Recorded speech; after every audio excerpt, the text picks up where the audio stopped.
What is music? Ano nga ba ang musika? Of course, alam natin kung ano ang music dahil lagi natin ito naririnig sa mga telebisyon, radyo, at sa inyong mga cellphone, araw-araw.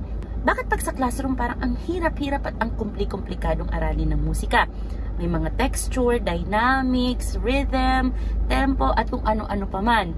Yan ang tatalakayin natin ngayon.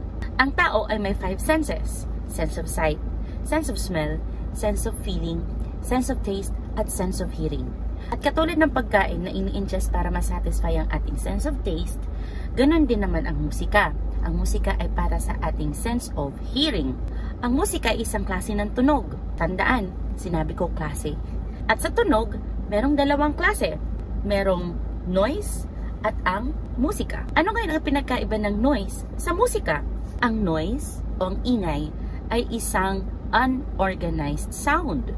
Hindi siya maayos. Whereas sa musika, ito ay isang organisadong tunog. Inayos siya humanly. Paano naman natin ito aayusin?